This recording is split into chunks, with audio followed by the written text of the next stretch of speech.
Bienvenue à Les Affaires Brassicole, votre balado sur l'entrepreneuriat brassicole du Québec, avec Leonardo Calcagno de Baron Mag. Bonjour tout le monde, ici Leonardo Calcagno des Affaires Brassicole. J'espère que vous allez bien. Et comme je dis tout le temps, don't worry, le soleil s'en vient, la chaleur s'en vient. Puis n'ayez pas peur de sortir. Écoute, il y a de la bière de porter, il y a la lager, il y a plein de bières qui sortent de partout. On a bien, nous autres aussi, bien sûr, de partir cet été en festival, voir qu'est-ce qui se passe à travers le Québec. Bien sûr, ce podcast est commandité par Inomalt. Écoute, vous voulez du mal québécois d'ici, pour les brasseries et les distributeurs, allez à innoval.ca. Puis bien sûr, écoute, avec tout ce qui se passe, c'est important d'avoir du produit local. Puis également, écoutez, si vous voulez, une fois par mois, Innomal vous invite à découvrir l'usine qui est à Bécancour, vous les visiter, voir un petit peu comment ça fonctionne. Puis à la fin, on finit avec des sandwichs et de la bière. Qu'est-ce que vous voulez de plus? Une journée complète de vraiment découvrir ce là puis comment on le travaille, et vos besoins. Si vous avez des questions, innomal.ca pour toute information. Également, ce podcast est commandité par Baron Pro. Vous savez, Baron Mag, on a une section pro. Abonnez-vous, c'est la meilleure façon de continuer les analyses, tout ça, puis une façon de nous aider en même temps. Sur Baron Pro, allez sur notre site sur baronmag.com. Aujourd'hui, je fais une entrevue avec quelqu'un qui, écoute, je peux dire honnêtement que tu ne peux pas, ce nom-là apparaît partout. Partout, à tous les brassiers avec qui j'ai rencontré, avec tout le monde que j'ai parlé, c'est le nom que tout le monde a déjà appelé une fois, qui a déjà contacté, qui ont partagé des bières. S'il y a quelqu'un, tu sais, il y a du monde qu'on dit qu'ils ont bâti la microbrasserie au Québec, c'est vraiment ça. C'est un point angulaire, bien une pierre angulaire de la place. Bien sûr, c'est Michel Gauthier, que des centaines, des milliers de personnes ont eu la chance de discuter avec lui. Il a aidé depuis, écoute, depuis 22 ans à travailler les brasseries, à mettre en place des brasseries, à discuter avec eux autres. C'est lui, grâce à lui, que beaucoup de brasseries qui ont la bière est bien faite maintenant parce qu'il y a des problèmes de mousse, des problèmes de ça, tout ça. Puis bien sûr, Michel Gauthier, depuis tout le temps, c'est un passionné de la bière. Il a travaillé depuis, disons, des brasseries Labatt à des brasseries qui n'existent plus, des brasseries qui existent maintenant. Puis il continue avec sa passion à faire découvrir le monde, la bière au Québec. Puis son but à lui, vraiment, c'est qu'on fasse la meilleure bière avec le brasseur, avec la brasserie. Puis bien sûr, donner la chance au monde de comprendre bien la technique, de bien comprendre ça. Puis sa compagnie de consultation, avec qui il travaille encore depuis des années, donne la chance à des brasseurs au Québec à bien comprendre comment faire sa bière, comment il a bien travaillé. Bien sûr, c'est un gars qu'on appelle quand on a des problèmes aussi. C'est tout le temps ça comme ça, avec les consultants. Puis j'ai l'honneur de parler avec Michel Gauthier aujourd'hui, parce que c'est une des brasseries, d'un des consultants que je voulais vraiment parler avec lui pour comprendre un petit peu son travail, tout ça. Puis bien sûr, passer du temps avec lui pour comprendre le passé de la microbrasserie, sa consultation, comprendre le futur de la microbrasserie. Puis entre tout ça, on va parler bien sûr de l'histoire de la brasserie au Québec. So, Michel Gauthier, comment ça va? Ça va bien, toi? Écoute, number one, c'est un honneur de parler avec toi. Comme tu dis, on s'est parlé il y a comme 2 semaines de ça pour l'entrevue. Puis écoute, comme je dis depuis l'entrevue, le monde me parle tout le temps de toi. Quand il y a une brasserie qui va se lancer, Michel Gauthier est là. C'est comme le Batman de la microbrasserie. Tout le monde t'appelle pour aider, tout ça. Tu es vraiment la personne de référence quand on parle de toi, tu sais, dans les histoires de microbrasserie. So, avant de parler de ton travail, je veux savoir, tu me donnes un petit peu d'où tu viens, comment ça fonctionne, tout ça. Bien sûr, on peut lire la biographie chez vous dans ton site, mais d'où ce qui vient, ton histoire, ton histoire brassicole. Mais moi, j'ai terminé à l'Université Laval en sciences et technologies des aliments. Puis de là, j'ai travaillé 1 an chez Kraft Foods, ça c'est en 1972. Puis à Kraft Foods, j'ai resté là 1 an. Puis ensuite, j'ai vu qu'il y avait une ouverture pour maître brasseur chez Labatt. Donc, j'ai appliqué, puis j'ai eu le poste. Et de là, j'ai été 3 ans à travers le Canada, Montréal, Winnipeg, puis ensuite Victoria, Vancouver, sur l'île de Vancouver, pour devenir brasseur. Donc, 3 ans apprenti brasseur. Ensuite, je suis devenu brasseur suite à un examen avec l'Université Viet-Watt en Angleterre. Puis de là, je suis je suis demeuré à la brasserie Labatt pour 22 ans. OK. Donc, de 1973 à 1995, j'ai occupé les postes de maître brasseur tel quel, comme directeur de production. Et ensuite, j'ai été aussi directeur de l'embouteillage, assistant directeur de l'embouteillage. Ensuite, j'ai été directeur du contrôle de la qualité. Donc, j'ai occupé pratiquement toutes les fonctions dans le domaine de la production, la fabrication chez Labatt.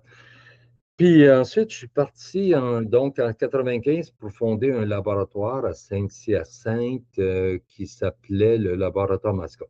C'était le premier laboratoire en Amérique du Nord qui faisait des analyses physico-chimiques et microbiologiques sur la bière.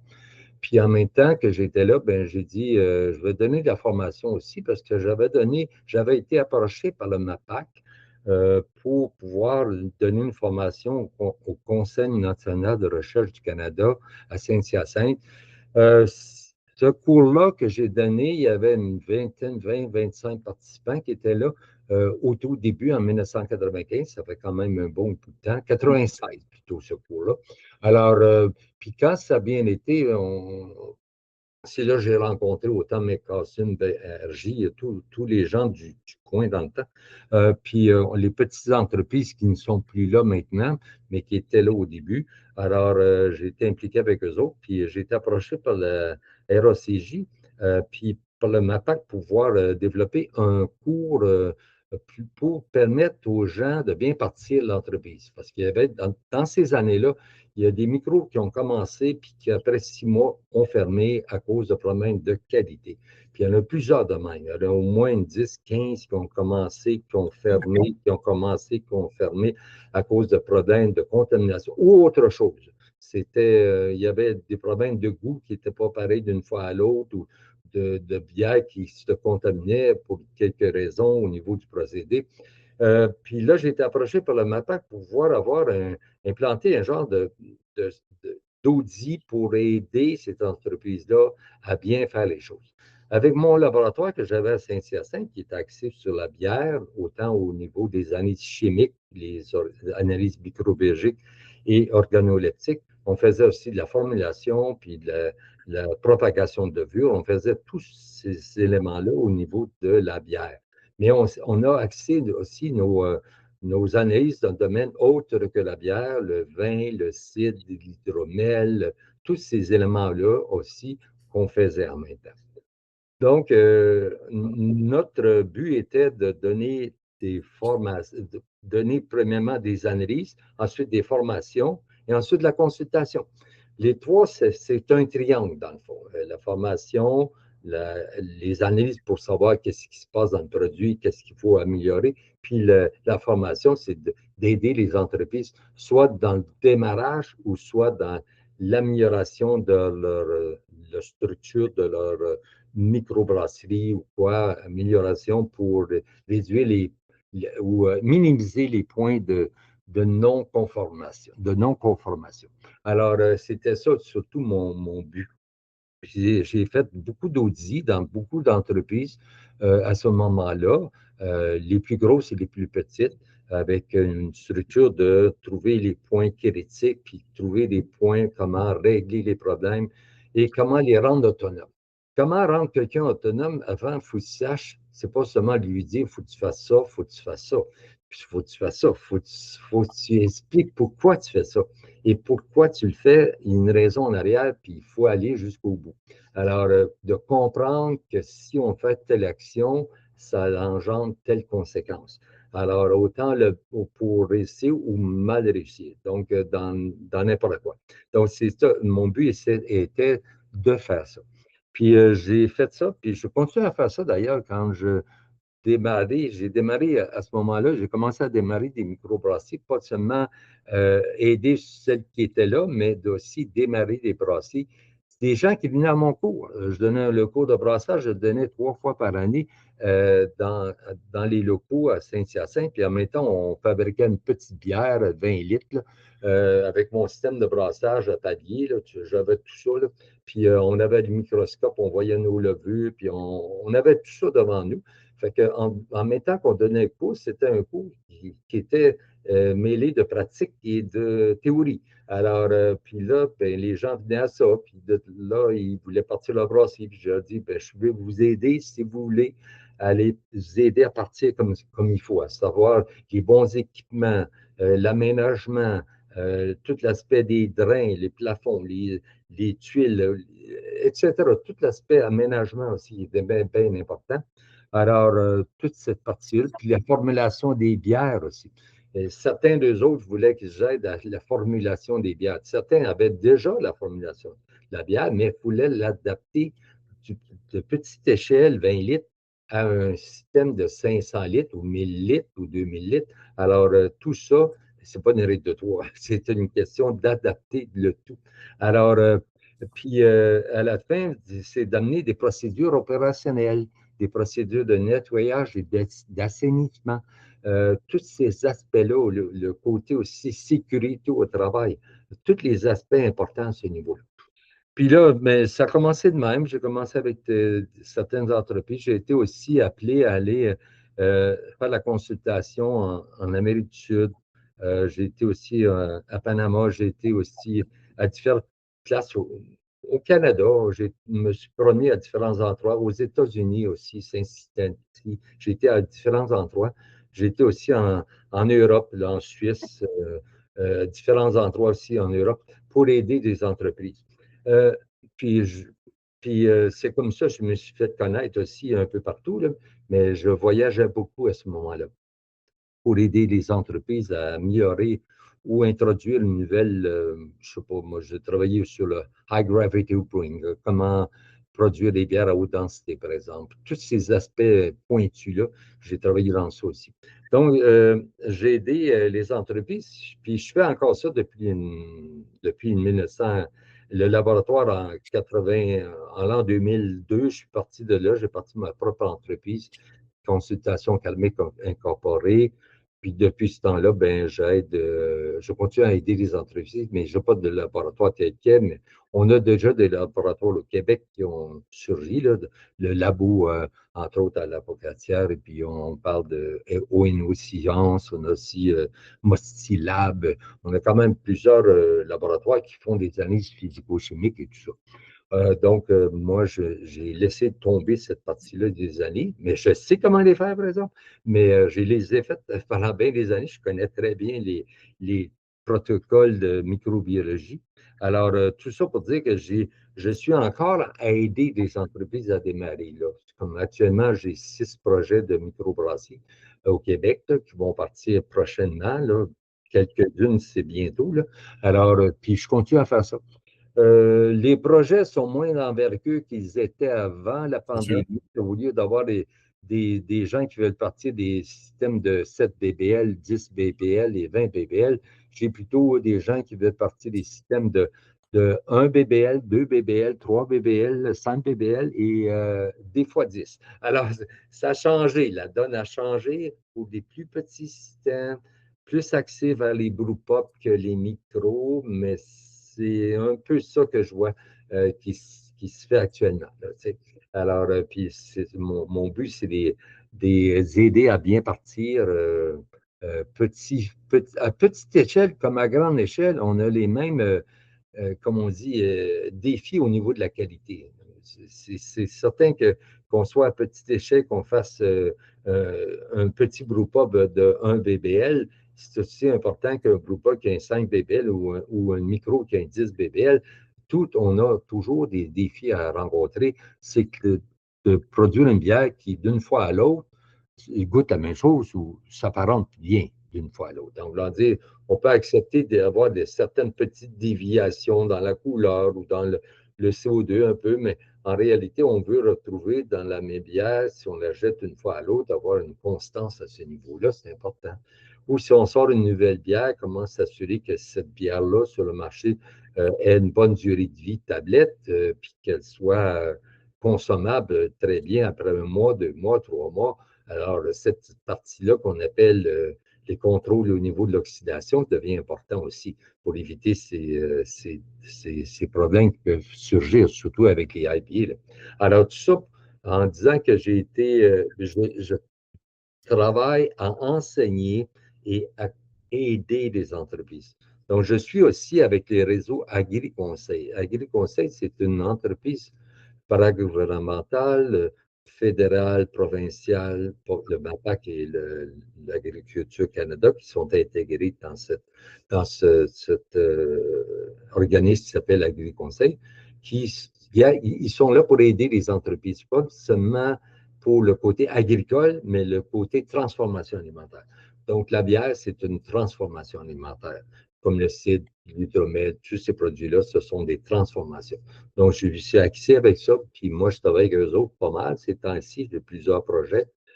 Puis ça aide les entreprises qui ont besoin de financement, besoin de payer une partie des consultations. Eux autres vont payer une partie de ça. Donc, c'est déjà intéressant à ce niveau-là. Donc, je suis avec AgriConseil, mais je suis aussi, avec mes consultations lui-même, séparé d'AgriConseil. Je suis avec ou sans, dépendamment de ce qu'on veut. Alors, et puis, je continue à donner de la formation. Alors, j'en ai donné la semaine passée, puis j'en donne encore 2, 3 fois par année. Avant ça, je le faisais sur Zoom, mais maintenant, je le fais en présentiel. J'espère. C'est meilleur tout le temps en personne, tout le temps. Ah oui, absolument, parce que sur Zoom, c'est bien beau en parler, mais quand on ne touche pas, qu'on ne sent pas, qu'on voit les choses, mais c'est pas pareil comme si on est ensemble, là, tu sais. Alors, puis qu'on puisse discuter, regarder, par exemple, on fait la mouture des grains, exemple. C'est essentiel, cette partie-là, là. Comment assurer qu'on a une bonne mouture pour avoir ensuite un bon mash, puis ensuite une bonne filtration du mou, puis etc., jusqu'à la toute fin. Alors, cette partie-là, j'y mets beaucoup d'emphase, mais pour mettre de l'emphase, il faut le voir. Et il faut comprendre c'est quoi les tests qu'il faut faire pour s'assurer que ça soit correct. Comment ajuster un moulin, par exemple. Tous ces petits détails-là, à chacune des étapes du procédé, avoir des noms bien structurés. Puis de là, si on respecte nos normes, on devrait avoir une bière qui, d'une fois à l'autre, devrait avoir le même profil organoleptique, puis la même couleur, la même mousse, la même tenue de mousse.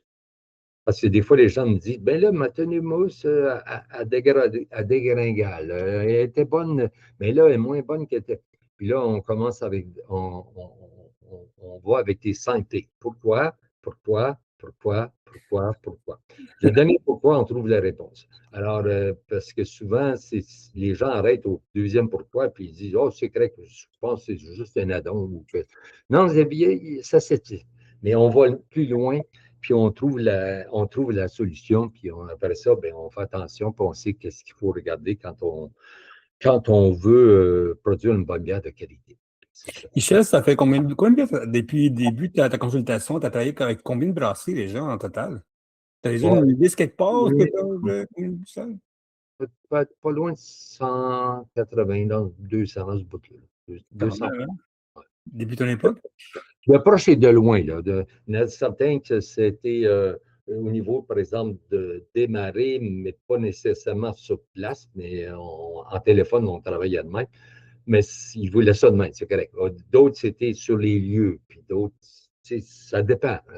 Tout est agencé selon les besoins de la personne ici.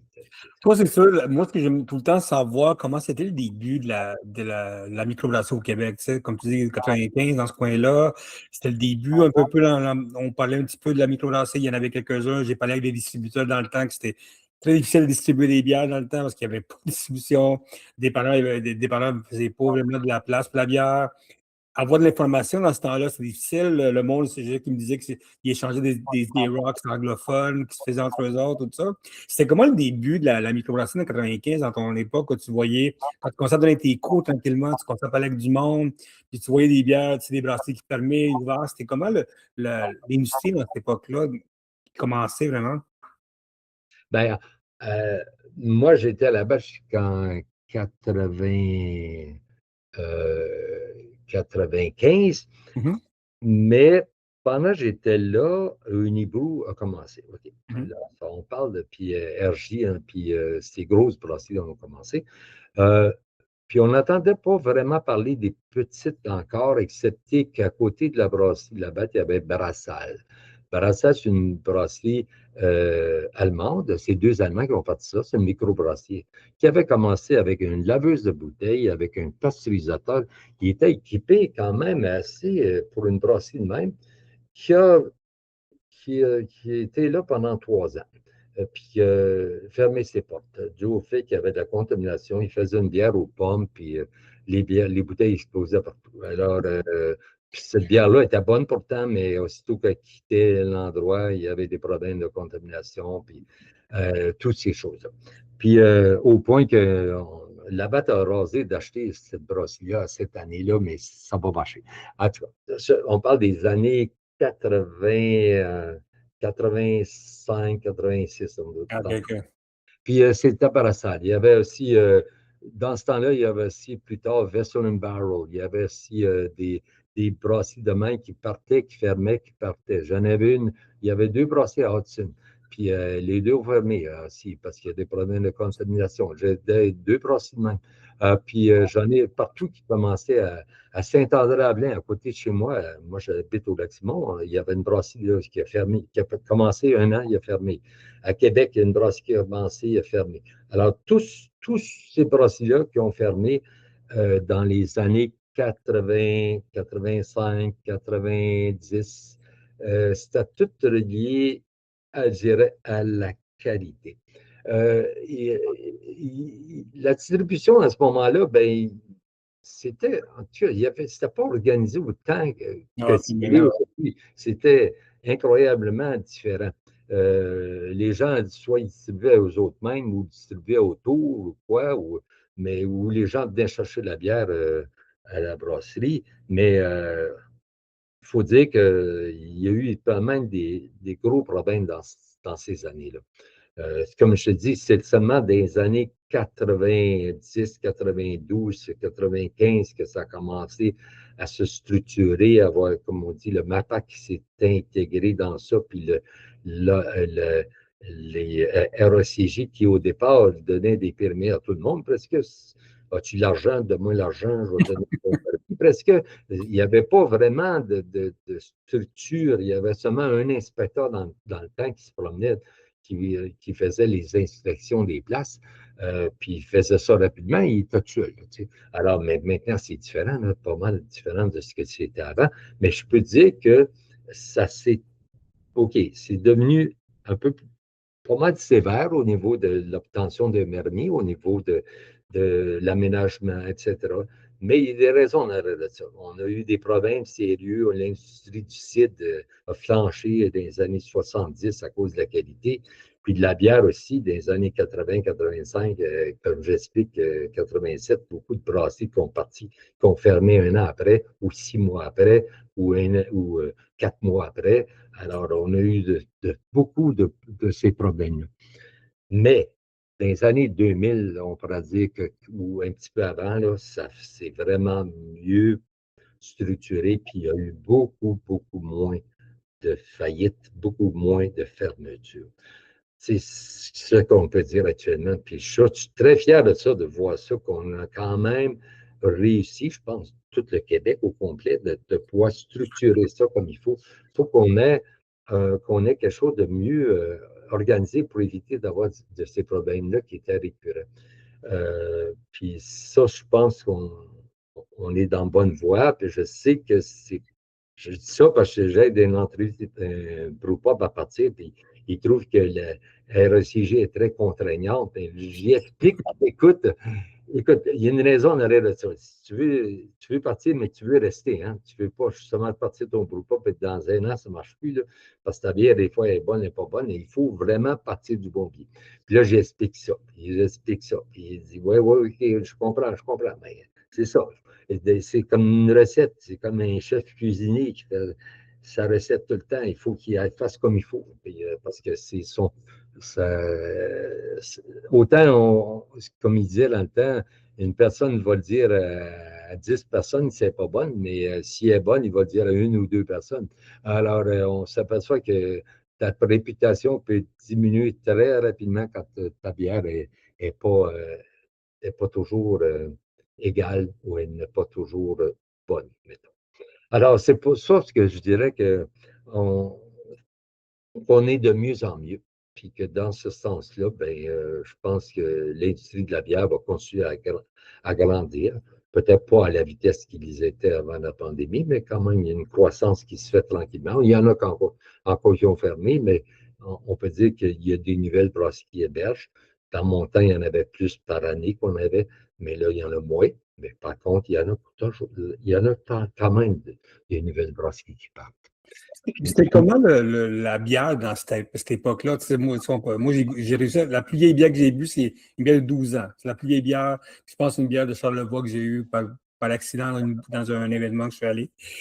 C'était comment le début de la bière au Québec? Tu sais, à part le côté que le monde, il y a des lancers qui fermaient ou ouvraient, tout ça, mais c'était comment le début de la microbrasserie quand on a commencé à avoir de la bonne bière bien faite, bien intégrée? C'était comment que le monde qui buvait de la bière dans cette époque-là? Tu sais, moi, je veux savoir vraiment, tu sais, quand tu as commencé à travailler là-dessus, tu dis, OK, tu as aidé des brasseries, tu as mis ça en place.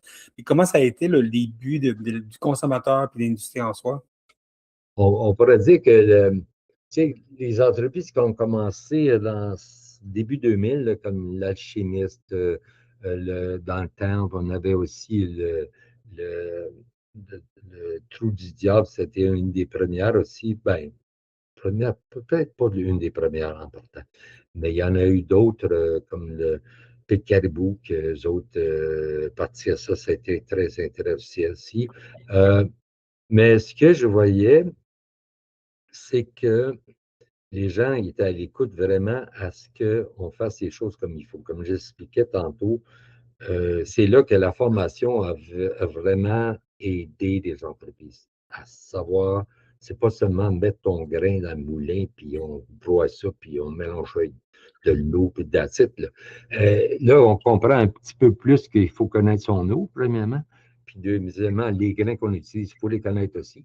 Alors, puis il faut connaître les enzymes, il faut connaître ci, ça, et là, il faut avoir des tests à faire qu'on fait en cours de route. C'est pas juste dire je goûte au jus, au mou. Alors, oui, ça coûte correct, c'est bon. Ben oui, mais c'est un peu plus que ça qu'il faut.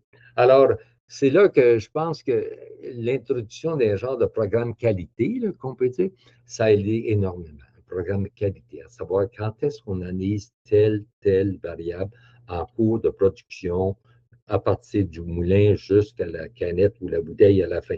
Alors, en cours de production, quelles étapes, qu'est-ce qu'on devrait faire, qu'est-ce qu'on devrait surveiller, qu'est-ce qu'on devrait corriger. Alors, c'est là que je pense que là, tranquillement, les gens se sont améliorés. Moi, je sais qu'en cours de route, il y en a, la Porte-Nauvoise a fermé, mais Monet n'était pas pire. Elle allait bien les années 96, 95, 92.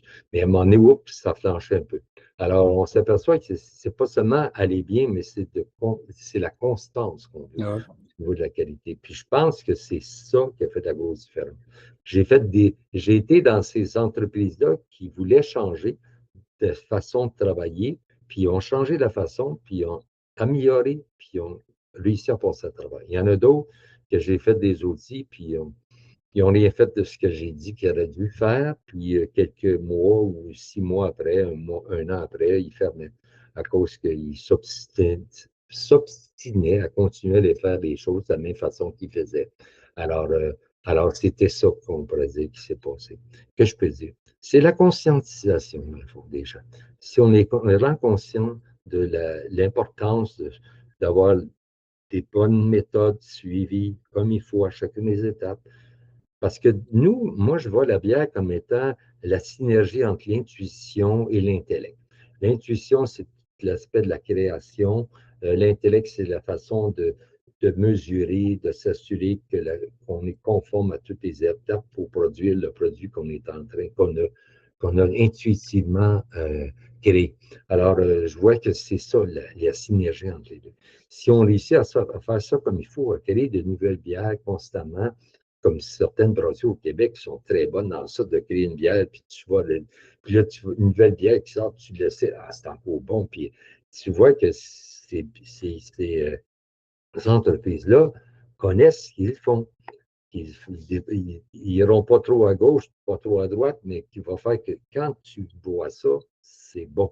et c'est bon, et d'une fois à l'autre. Peu importe la bière qu'ils font. Je pense que c'est ça qui fait la grosse réussite actuellement des gens.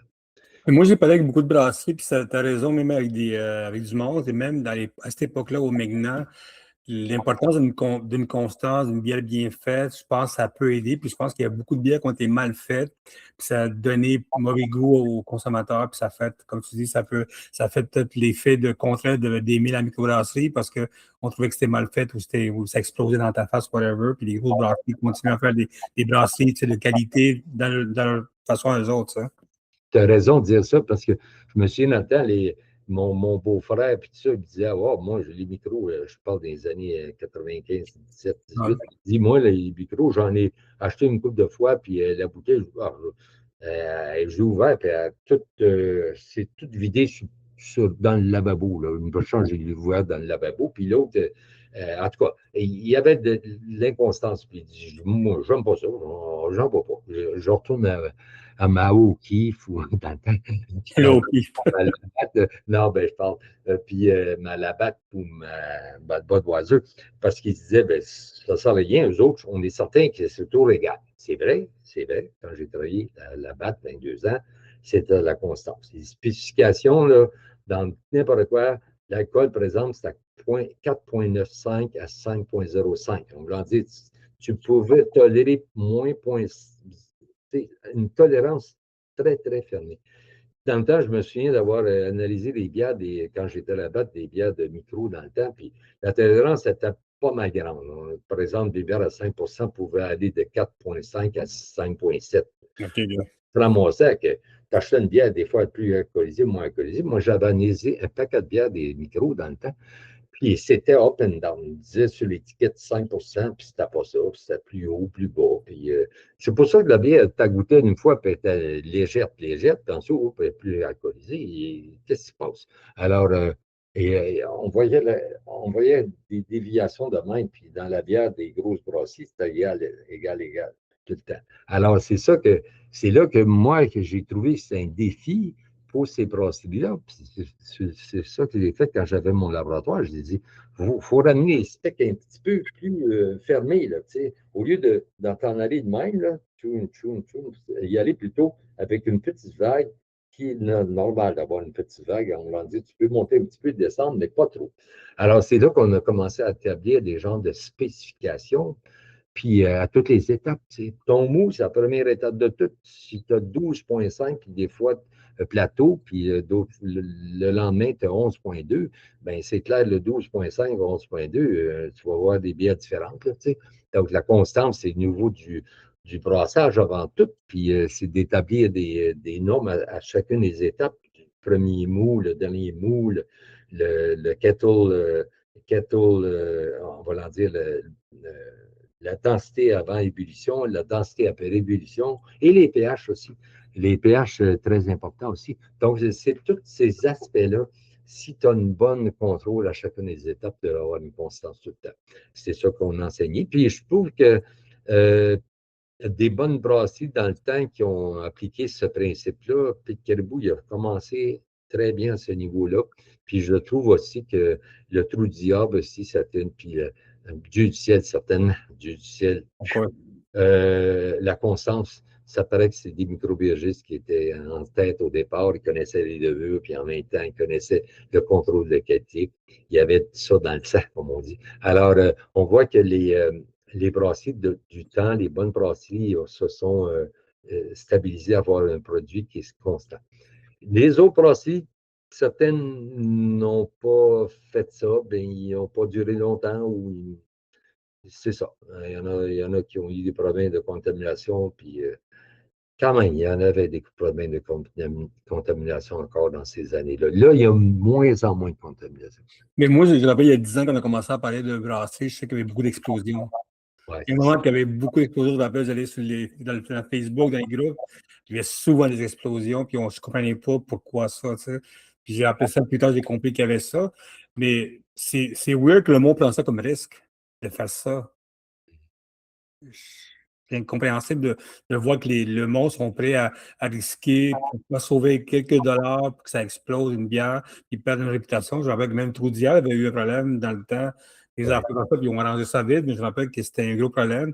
Puis côté PR, c'est pas bon. Puis bien sûr, moi, dans le temps, il y avait peut-être 15 brassées, mais il y en a 300 brassées. Tu changes vite ton affaire, tu sais.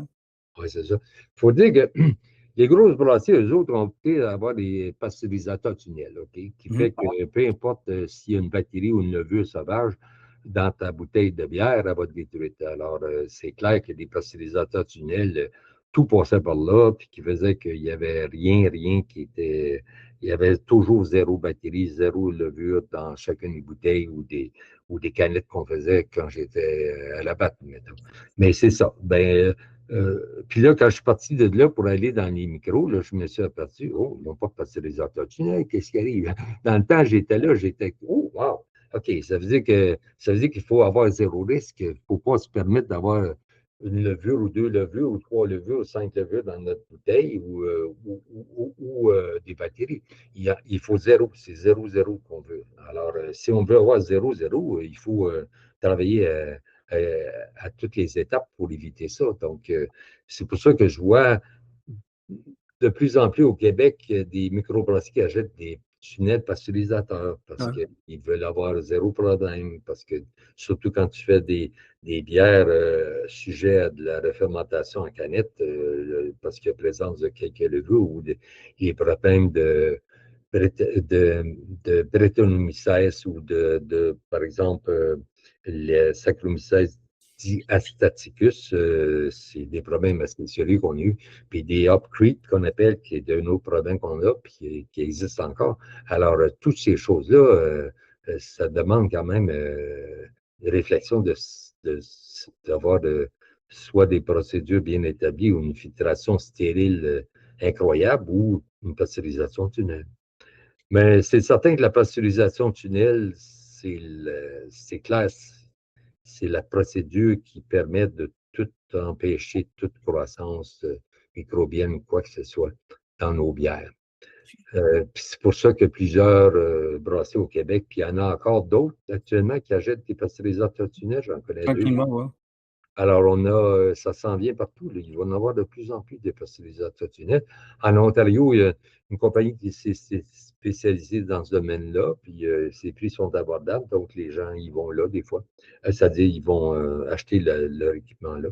Mais c'est pour ça que je dirais que oui, tu peux avoir une constance avec ça, mais peut-être que tu es capable de produire aussi quelque chose qui est correct, mais il faut tenir compte que c'est plus fragile, surtout des bières qui ont des sucres résiduels fermenticides, puis qu'il y a aussi des problèmes de hop creek quand ils font du houblonnage à froid, la technique utilisée pour le faire, il peut y avoir des incidences à ce côté-là aussi. Donc, on s'aperçoit que surtout les brasseries qui font de la brette en même temps qu'ils font de la bière régulière, il y a toujours des problèmes de contamination croisée qu'on appelle, alors qui peut engendrer des problèmes aussi. J'ai été appelé à aller dans une brasserie l'hiver passé qui a ces problèmes-là actuellement parce qu'il fait les deux produits. OK. J'étais arrivé là, puis j'ai dit, écoutez, il faut séparer les boyaux pour avoir les mêmes boyaux pour les deux, pour avoir la main. Il y a vraiment des procédures très strictes à rencontrer quand on va encanner le produit, puis qu'on s'en va avec l'autre produit après. Il faut avoir des procédures très strictes pour pouvoir éviter d'avoir des contaminations croisées. Mais c'est un peu comme avec ton kombucha, il ne faut pas mélanger ça ensemble, mêler comme ça, tu vois. Non, non, c'est ça. Il faut vraiment être strict à ce niveau-là. Mais c'est ça. Mais je dirais, quand on réussit à faire ça, là, puis que les gens sont conscients, tranquillement, on voit que la façon de travailler, la façon de faire le travail, c'est ça que je vous dis avant tout, là, c'est d'avoir un contrôle de qualité qui est strict. Si tu n'as pas le laboratoire pour le faire, ben, tu as des ressources à l'extérieur. Tu as ONO Sciences, tu as MOSTI, tu as Mozilla, puis tu as le labo. Ce sont tous des endroits où on peut envoyer nos bières pour faire l'analyser. Alors, c'est ça. On peut avoir le support technique pour nous aider à ce niveau-là. Toi, avec toutes ces années-là de consultation, qu'est-ce que tu vois la différence entre, tu sais, les anciens brasseurs, bien sûr, tu n'avais pas beaucoup de brasseries à maintenant. Est-ce que les erreurs, ce sont les mêmes ou tu vois que les brasseurs maintenant sont plus techniques, le monde, sont plus éduqués qu'avant parce qu'il n'y avait pas l'éducation qu'ils pouvaient avoir? C'est quoi la différence entre les brasseries d'avant et les brasseurs de maintenant? Ben, d'avant, c'est ça. La connaissance, il l'avait juste manuellement. Là, on brasse ça va, faire une recette. Mais le côté savoir les analyses, ça, c'était notre affaire. Et les gens, pratiquement, ils faisaient très peu d'analyses. Là, on peut dire qu'ils font plus d'analyses. Et l'autre point, ils utilisent des laboratoires externes quand ils ont besoin. Puis ça, je remarque ça un peu partout. Puis ça, je trouve très, très bien. Les analyses se font assez rapidement. Puis là, ça leur permet d'avoir de la conscience tranquille. Et surtout des bières qui sont saison, mettons, des bières qui sont plus vulnérables, ça vaut la peine de faire l'analyse avant. Toutes les batchs, avant d'envoyer ça sur le marché. Tu les fais analyser. Puis tu regardes si tout est conforme avant de le faire. Alors, moi, c'est ça que je recommande à tous de faire d'ailleurs. Mais quand tu as fait analyser un lot que tu as retenu, puis c'est, mettons, 1000 caisses, puis qu'on dit que c'est pas conforme, ben là, qu'est-ce qu'on fait avec ces caisses-là de produits? Alors, c'est là que on peut décider d'aller faire pasteuriser peut-être si on regarde au froid, puis là, ça va être correct, mais il y avait, euh, il y avait à Montréal un endroit où on pouvait le faire, mais maintenant c'est fermé, mais dans le temps, mais là, euh, il y a encore certains problèmes à ce niveau-là, je dirais. Est-ce que tu vois que la brasserie est devenue meilleure qu'avant ou la brasserie a eu des mauvais moments, des moments grands? On est meilleur qu'on était, Ah ouais? absolument. Absolument. On Puis est côté bière, est-ce que la bière, tu sais, maintenant, c'est sûr que dans le temps, il y avait des deux, trois styles, maintenant, on en a plein de styles, que ce soit, tu sais, tous les styles meilleur. qui existent maintenant. Comment tu vois, toi, c'est le style de microbrasserie qui se fait au Québec, comment tu vois ça, le changement? Mais avant tout, je dirais, la grosse différence, c'est qu'on met beaucoup d'accent sur l'oxygène dessous. Avant ça, on en parlait plus ou moins. Mettons, j'arrivais, puis on purgeait un réservoir. Bon, on met un petit peu de CO2, puis on purgeait le réservoir, mais non, une technique plus que ça, il faut regarder. Puis là, c'est de regarder aussi les transferts de bière entre le réservoir de fermentation, le réservoir de conditionnement, puis du réservoir de conditionnement, la bouteille ou la canette. Toutes ces étapes-là, pour arriver avec un oxygène dissous le plus bas possible. Parce qu'on sait que si l'oxygène dissous dans ces bières-là est bas, bien, la durée de vie va plus lente, puis il y a moins de risque de fermentation aussi, parce qu'il n'y a pas d'oxygène. Donc, s'il n'y a pas d'oxygène, puis s'il y a de l'oxygène dans une bouteille, une canette, elle va être absorbée par les levures présentes, s'il y en a. Puis là, ça commence à fermenter, puis la bouteille explose, la canette explose. Alors, c'est pour ça qu'on est arrivé à mettre beaucoup d'emphase sur l'oxygène dissous, tellement que beaucoup de personnes ont acheté des appareils pour mesurer l'oxygène dissous. Dans mon temps, les années 80 et 90, il y avait un seul appareil, puis il coûtait les yeux de la tête. Mais là, il y en a des nouveaux modèles qui ont développé avec le temps, qui est moins dispendieux, puis qui fait le travail, puis qui fait que les gens vérifient ces choses-là qui ne vérifiaient pas dans les années 85, 90, les premières brasseries. Ils mettaient moins d'accent sur cet aspect-là. Ils pensaient que l'oxygène n'avait pas d'effet négatif, mais oui, il y a des effets négatifs. Puis dans ce sens-là, bien, on a mis beaucoup, beaucoup d'emphase sur ça. Puis je pense que c'est ça qui fait que les bières sur le marché tiennent le coup. Puis les gens, ce que j'aime aussi, c'est qu'ils gardent des échantillons. Encore la semaine passée, je parlais avec quelqu'un, il dit, moi, je garde des échantillons de toutes mes batchs, je mets ça OK. dans la bibliothèque, là, puis à un moment donné, je vais chercher, mettons, une des bières, je vais la chercher il y a 6 mois que je l'ai produit. J'ai produit un autre de ces batchs-là il y a 4 mois, puis un autre il y a 2 mois, puis je viens d'en produire une. Donc, il va chercher une canette de chacune de ces lots-là de production, puis il compare. Il compare la canette la plus fraîche à la canette la plus vieille, 4 mois, ou 6 mois, mettons. Puis avec ça, ça va l'aider à juger c'est quoi la date de péremption de mes bières. Est-ce que ma date de péremption devrait être allongée davantage ou raccourcie un peu? Parce que cette bière-là est plus fragile que l'autre bière à l'oxygène. Alors, tout ça fait que je trouve ça intelligent parce que quand il m'a dit ça, j'ai dit, waouh, tu fais la bonne affaire.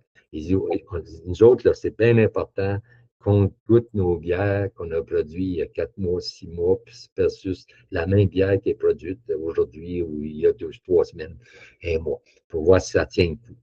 Puis je trouve ça bien parce qu'on ne se ramasse pas avec des bières sur le marché qui tu goûtes ça. Là, mon Dieu, elle était bonne il y a 3 semaines, puis là, elle est moins bonne. Bien là, on a, on a quand même plus de constance, ce qui fait que, je dirais, la bière sur le marché actuellement par rapport à ce qu'elle était avant, on a beaucoup une meilleure qualité à ce niveau. Toi, là, c'est sûr que tu as travaillé dans dans le moment que l'explosion des microbrasseurs ont commencé. Tu as vu de 15 à 300, tout ce qui s'en vient comme ça. Il y a une affaire on s'est parlé avant de l'entrevue, c'est les styles de bière, le sans-alcool, toutes ces affaires-là que c'est venu. Tu sais. C'est quoi les difficultés qui existent pour le monde qui se lance dans le sans-alcool? Parce que moi, au début, il y avait le sans-alcool, il y avait tu sais, le Heineken, toutes ces bières-là bien faites, tout ça, les microbrasseries, bien sûr, je lance de là-dedans. Puis je me rappelle au début qu'il y avait eu du monde qui avait fait des bonnes bières, mais il y avait d'autres qui étaient vraiment extrêmement mauvais, où ça explosait comme ça, où la première bière était bonne, tout ça. Qu'est-ce qui est arrivé avec qu'est-ce qui se passe avec ce style-là pour toi? Comment tu le vois, ce style-là de sans-alcool? Ben, il y a des bières sans alcool puis des bières déalcoolisées. Mhm. La déalcoolisée, c'est le plus simple à faire, mais il faut s'équiper en conséquence pour enlever les particules en suspension dans ta bière. Puis ensuite, tu passes dans soit une centrifugeuse ou un filtre. Puis ensuite, il faut être dans un osmose inverse qui va filtrer l'alcool en dehors de ton produit et retenir la bière. Donc, la bière qui est retenue, qui était à 5 elle devient à 0,3, 0,2, un exemple. Puis la colle qui est passée, ben elle, on va la réutiliser pour faire des seltzers ou d'autres types de breuvages, des alcomates qu'on appelle. Ah, Donc, on a une pierre deux coups qu'on a avec cet appareil-là. Ça, c'est intéressant. Les grosses micros s'équipent de ça, de cette centrifugeuse-là, munie ensuite d'une osmose inverse qui fait la déalcoolisation. Ça, c'est le procédé de déalcoolisation, qui est le procédé le plus simple à faire, le plus onéreux, parce que ça coûte cher, ces appareils-là. ouais. Par contre, le point, c'est qu'avec ça, tu as zéro risque parce que tu n'as pas à t'inquiéter. Tu as de la bière qui est stable, que tu vas faire une bière sans alcool avec ça, puis elle va être parfaite. Elle va goûter la bière aussi parce que c'est de la bière. Tandis que l'autre, c'est de l'alcool, tu te soustrais. C'est de l'alcool que tu veux mêler avec des aromates pour faire des seltzers. Donc, tu te ramasses avec deux produits, avec le même produit au départ. Donc, ça, je peux dire qu'au Québec, les grosses micros s'en vont vers ça. Elles sont toutes à l'achat de ces appareils-là. Mais les plus petites micros qui font des bières sans alcool, ça, c'est une bière qui est faite euh, avec des grains. Le procédé est comme modifié un peu pour s'assurer ce qu'on veut, dans le fond, dans une bière sans alcool, c'est d'avoir le minimum, sinon zéro levure et zéro sucre résiduel. C'est difficile d'avoir une bière avec zéro sucre résiduel. C'est possible, mais c'est difficile. Mais en travaillant avec la température de conversion, on peut y réussir. Mais il y a des techniques qu'il faut mettre en place pour éviter que ça refermente. Bien, ça refermente s'il y a des sucres résiduels. Mais s'il n'y a pas de sucre résiduel, ça ne refermente pas. Alors, c'est ça la technique de faire une bière sans alcool, c'est d'en faire une avec un minimum de sucre qui pourrait rester fermentable. Mais là, on peut utiliser les fameuses levures qui ne fermentent seulement le glucose, ne fermentent pas le maltose, maltotriose. Alors, ça peut donner donc, si ça ne fermente pas les maltoses, maltotriose, ça va fermenter les glucoses. Donc, si tu n'as pas de glucose parce que ta température, tu as travaillé avec une température de conversion très élevée, mettons 73, 74 degrés, tu ne travailles pas à 68, 65, parce qu'à cette température-là, ton enzyme bêta-amylase fait des maltoses, puis on n'en veut pas. On n'en veut pas. Donc, on va travailler avec une température de conversion qui va permettre seulement l'alpha-amylase et très court temps permettant de réaliser que l'alpha-amylase va couper les grandes chaînes et produire pratiquement 95 de dextrine, qui sont des sucres non fermentables. Donc, on peut réussir à faire une bière sans alcool. Alors, c'est cette technique-là à maîtriser le tout qui n'est pas si simple que ça. Puis au Québec, ben, c'est ça. Il y en a certains qui laissent la température de conversion trop longtemps. Bien là, veut pas, on commence à produire des petits sucres fermentés, puis à un moment donné, la canette ou la bouteille va exploser. Puis dans d'autres cas, wow, là, cette fois-ci, on a bien réussi parce qu'on a raccourci notre temps, mais là, ça devient comme, on dirait, cette partie-là, ça devient une technique qu'il faut vraiment, comme on dit, maîtriser à 100 pour éviter d'avoir la refermentation. C'est une question de checklist qu'il faudrait avoir pour bien comprendre ça. Tu sais. C'est sûr que le plus facile, c'est de contacter à toi, mais question de checklist qu'il pourrait avoir le monde comprendre en soi. Tu sais, comme Une checklist simple, pas simple, bien sûr, mais quelque chose de simple que le monde pourrait avoir en tête déjà, pour être sûr que cette bière-là fonctionne, parce que c'est un style de bière qui explose dans le travers partout, tu sais. Le monde en veut des nano-bières, des bières sans alcool, tout ça. Mais ceux qui ne peuvent pas se payer de la machinerie, quelle sorte de conseils tu peux donner comme checklist à l'intérieur de ça? Sachez-le au départ d'avoir un malt qui n'a pas trop de protéines solubles dedans. D'habitude, nos maltes ont 40% de solubles sur total de protéines. Donc, c'est d'avoir, mettons, un malt qui est plus un peu plus bas, comme 35, 30, 35, 37. C'est parfait, pas plus haut que ça. Là, parce que tu as trop de protéines solubles, tu as trop d'acides aminés, puis là, ça peut convertir rapidement, puis on va se ramasser avec des problèmes de sucre fermenté en trop grande quantité. Donc, ça va nous aider énormément. Puis, deuxièmement, on pourrait dire l'important aussi, c'est de travailler avec les enzymes, mais seulement une enzyme qui s'appelle la fermilase. Jamais la bêta. Jamais la bêta. Il ne faut pas travailler de la bêta parce que la bêta a fait des sucres fermentables en partant.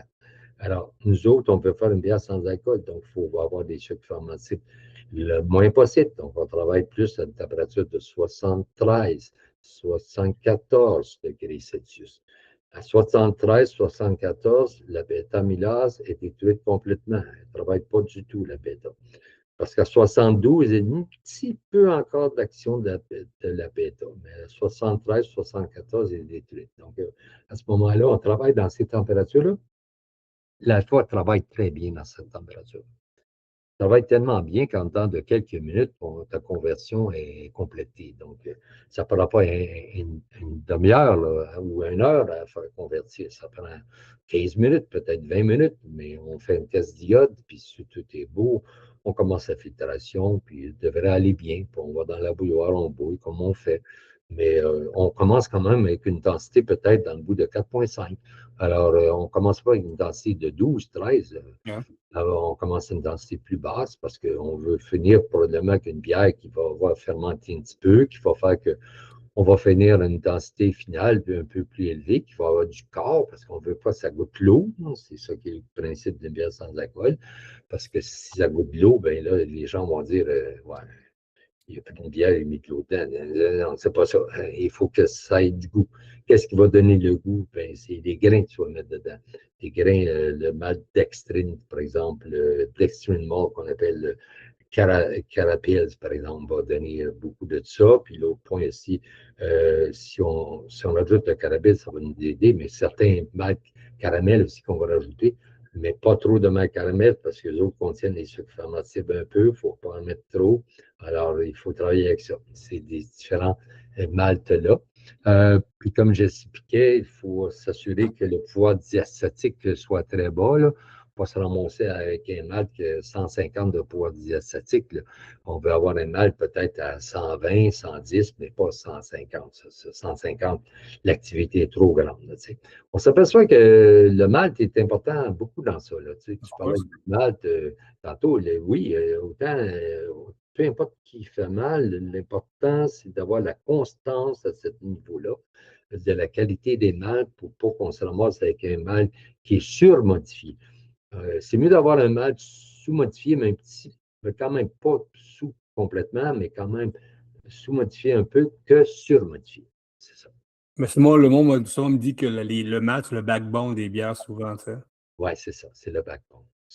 Comment tu trouves ce style-là de sans-alcool? Parce que, tu sais, toi, moi, je suis un gars de l'alcool. La sans-alcool, je suis encore à moitié, en amour avec ça. Je suis pas vraiment en amour avec ça, je suis à moitié. Comment tu trouves ce style-là, puis que le monde s'embarque là-dedans? Parce que dans le temps que tu travaillais là-bas, il y avait comme 2, 3 bières sans alcool, je me rappelle, qu'il y avait des appels belges à cette époque-là. Comment tu trouves ce modèle-là, ce style-là?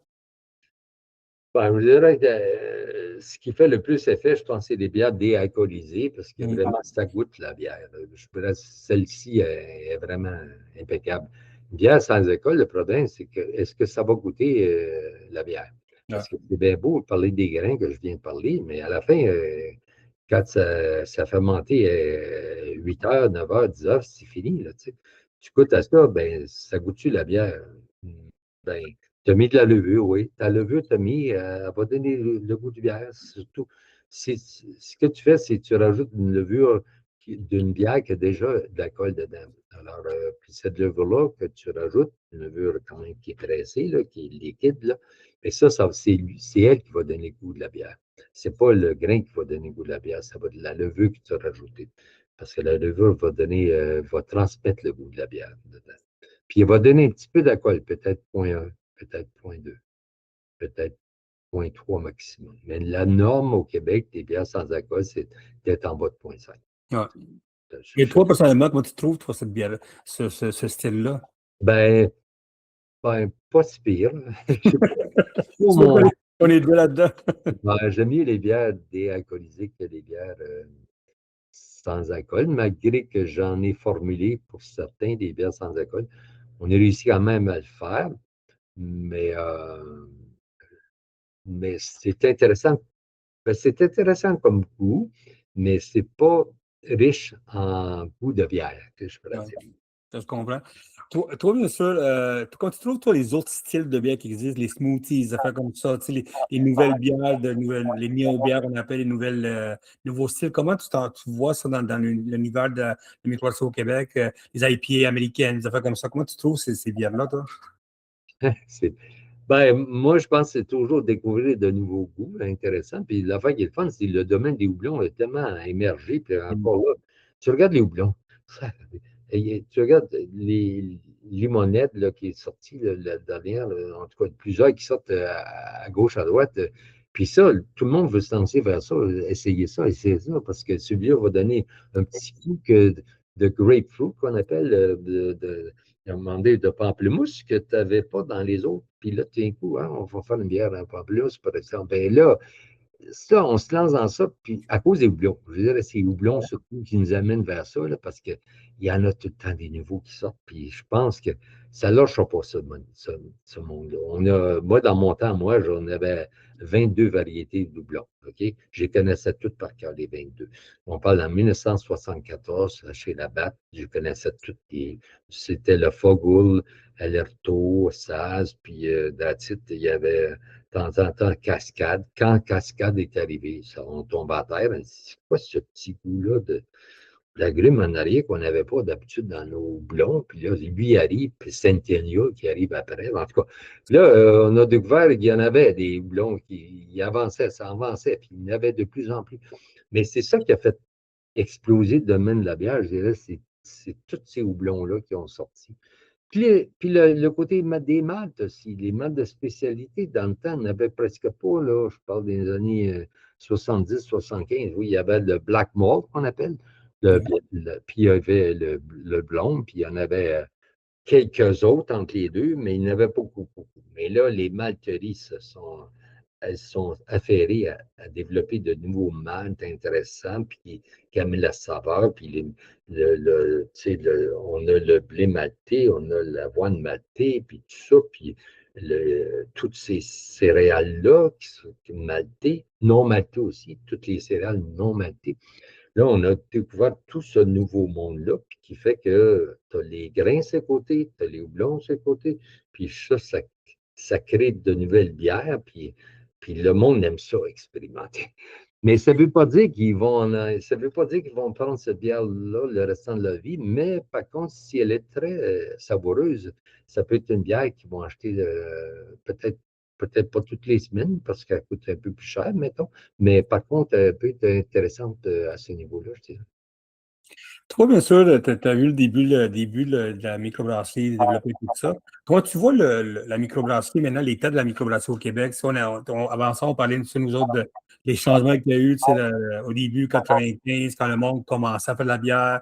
Il y a eu bien sûr la pandémie, il y a eu les changements, il y a eu des styles qui n'ont pas fonctionné pendant tout. Il y a maintenant la petite canette qui s'en va, les grosses canettes, des affaires comme ça. Comment tu vois, toi, l'industrie brassicole en soi, en gros? Parce que tu sais, malgré les changements qu'il y a eu, ça reste pareil quand il y a des petits affaires, des petits ajustements qui se fait, des défis qui existent. Moi, tu vois, ton industrie microbrasserie du Québec en soi? Je dirais avant tout que l'industrie de la bière va toujours être là. Ça va être quand même le breuvage le plus en demande, même si le vin, le cidre, il émerge tranquillement. Nous autres, le domaine de la bière, c'est un domaine qui va baisser un petit peu, mais ça va baisser un petit peu, mais pas beaucoup. on est quand même en prédominance. On va continuer de même aussi. Parce que la bière est toujours intéressante au fait qu'on travaille avec des alcools un peu moins élevés que dans le site, dans l'hydromel. Bien, le site, on peut faire des sites moins élevés, mais ce que je veux dire, c'est qu'on est plus dans des breuvages qui sont